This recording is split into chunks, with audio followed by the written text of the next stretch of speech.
This is really, really significant, this place, to us Aboriginal people here. Really lovely place, and I'm honoured to have been born here and grew up here.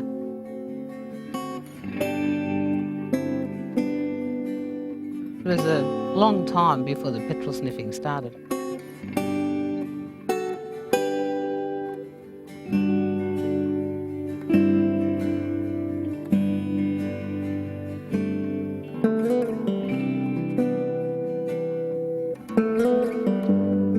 Looking back, I just can't believe really what I was seeing. I had a lot of bright-eyed kids who I was working with at the school who were just full of life, just fantastic kids, and then went back and they all looked like they had cataracts over their eyes, like they were the walking dead.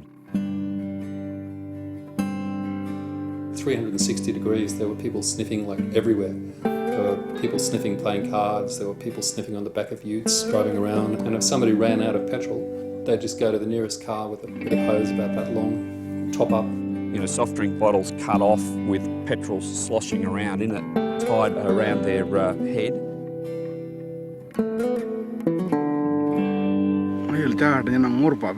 I wasn't a sniffer at first. I was sort of one of the ones that was left out because I wasn't sniffing. So I joined in because there were a lot more of them sniffing petrol. Televisions were showing suicides occurring in the top end, so our kids became copycats. They'd go to the rainwater tank and climb the rainwater tank. The senior-old men and the senior-old women in our culture hold a really beautiful and ancient law. But in the recent past, those old people were unable to impart that knowledge to those younger people because their thoughts and their bodies were completely tainted with petrol. It was almost a them and us. It was like the sniffers and us. And I thought, no, hang on, there's something going on here. I realised these are kids who need help, you know.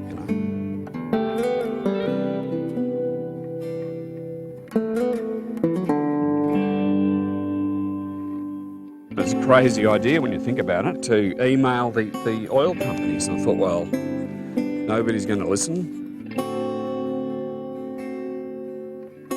To this day, I got no responses at all from anybody except one from BP.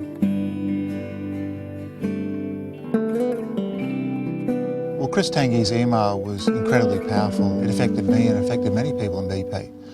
It wasn't something you could ignore. Our goal as a company to do with petrol sniffing was pretty straightforward, and that was if we could save one life, it would be worth us supporting the communities and doing something around the fuel. It needed to work well in cars, but it needed to have the light aromatic vapours not there so that the kids wouldn't get a high. This is a challenge we put to our refineries. Kwinana really stepped up to the plate.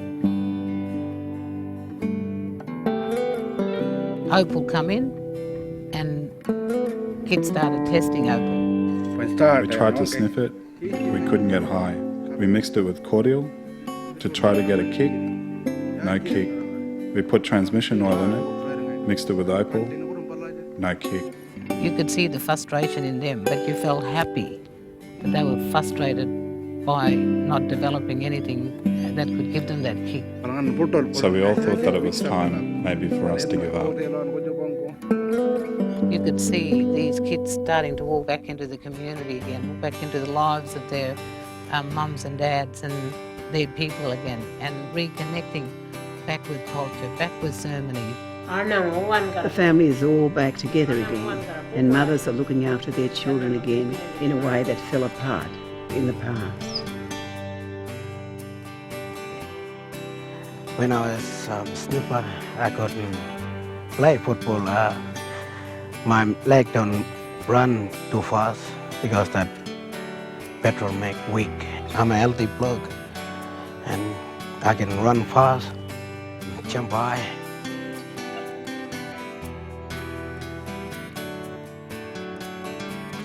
With my daughter, she make me happy. I was out there just recently and it was just astonishing, just amazing, just Incredible. The kids were just fantastic, just running around as if none of this horrible war zone had ever happened.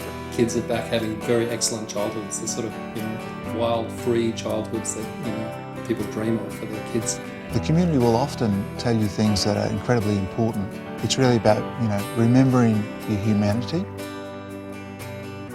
The lesson in this whole thing is that even if you think that what you're about to do is not going to make any difference, still do it. People can say what they like about it, about companies and all of that, but I tell you what, they actually did something.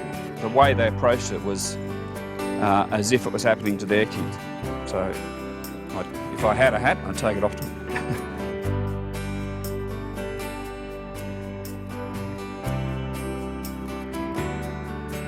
We can never say thank you enough to BP Australia for developing a fuel for Opal, because that really has saved many, many lives and saved us as a people and saved our community.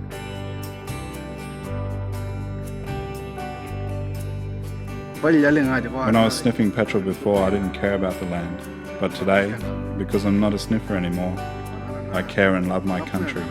We worship our hill, the Honey Ant Hill, and we make songs now about the past, how we've moved on from the past and the future.